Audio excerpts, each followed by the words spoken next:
Now, from the University of Okoboji, it's Okoboji Broadcast with Jeff Thee. Welcome to Okoboji Broadcast, everybody. I'm Jeff Thee here at the Dickinson County Museum on Wednesdays because it's History Wednesday. History comes alive, and keeping it alive and well is Mary Dreier, the director, bringing more stories of things gone by here in the Iowa Great Lakes. Yeah, it's been so long since I've seen you, Jeff. Yeah, I've missed you. It seems like minutes. Because it has It been. has been, literally. Oh, Jeff, we get stories about the history of the area from the strangest places, but it's all good. Good. The story I'm going to share with you today comes from Facebook. John Smeltzer, yesterday or the day before, did a post about a postcard he had, and the message on the postcard, and he took it to the nth degree, as only John Smeltzer can do, to open up the story even broader, and it's a cool story. Okay, John collects postcards like I collect postcards. I mean, and I love collecting postcards because of the images. I'm so visual. But I also love collecting postcards because of the message that's on the back. Sure. And sometimes you find just amazing messages. Like one time, I was looking at a postcard of Pillsbury Point on eBay, and the writing on the bottom said, "Dear Peter, Mama will be coming on to Milford on the 2 o'clock train." And I thought, do you suppose it could be? Could it be? Could it be? So I bought the card, of course. It was from my great aunt to my grandfather. Oh, yeah, telling him that their mom was going to take the train from this depot down to the Milford depot on that card. So well, the what picture a treasure okay. you found there. Well, John found one too. And this, I assume, was a postcard of the Orleans Hotel, but I haven't actually seen the front of this postcard. Okay. But it comes from Oskaloosa, Iowa. In 1912, it's addressed to Mabel Burnside, Orleans, Iowa. And the text goes like this. 4 of us started from Knoxville at 7:30 this morning, arriving here at 8 p.m. And I might say, this isn't Knoxville, Iowa, this is Knoxville, Illinois. Illinois, okay. So they had a ways to come. Right. Expect to drive to Fort Dodge tomorrow. Okay? Okay. They're obviously on their way to Orleans. Roads are elegant now, but found lots of mud between Burlington and Fairfield. And it's signed Carl. Okay, now let's unpack this just a little bit. Yeah. First of all, elegant roads. Yes. I've never heard that term before. No, even on newly paved roads, I don't think I ever said, no, that's elegant. Right.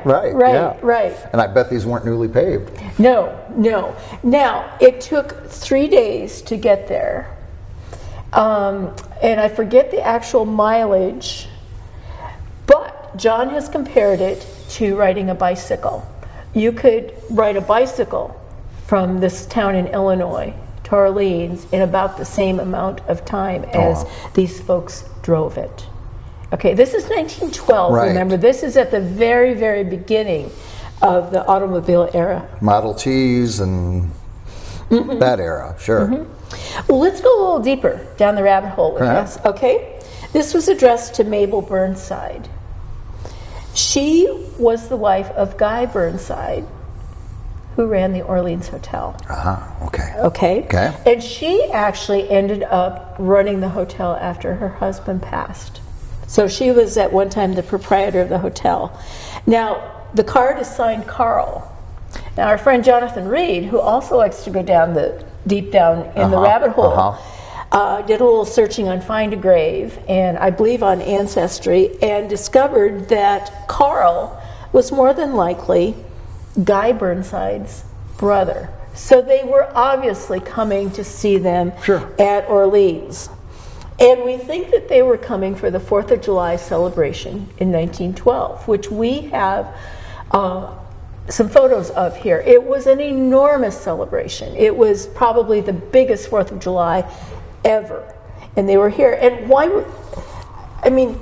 before we found out that the Burnsides were family, We wonder, well, why were they coming? Were they coming just for the 4th of July? Were they musicians? Were there other reasons that they were coming or whatever? But no, they were family.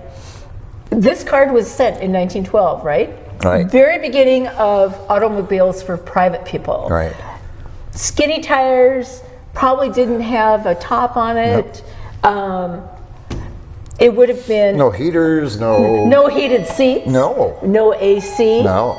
No windows. Or probably no suspension, so you felt every bump to the nth degree, Right. sure. So coming from Illinois to the Iowa Great Lakes would have been a real adventure, and one that probably most folks didn't do. Yeah. You know, I'm curious, okay, so why didn't they take a train? They could have. Right. They could have easily taken a train, but maybe they had this new car and they just wanted to do the car. Yeah.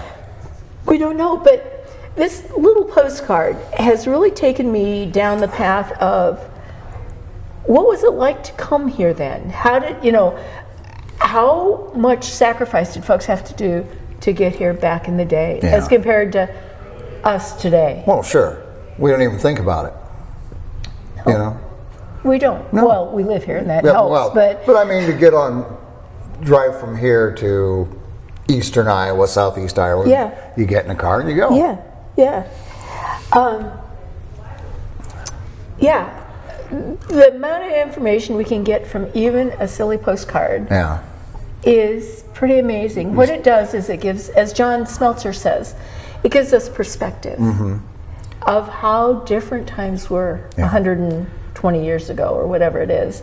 And then when you start putting names to it, it personalizes it as well. Right. And they become live characters to you. They do. And it just makes the story live.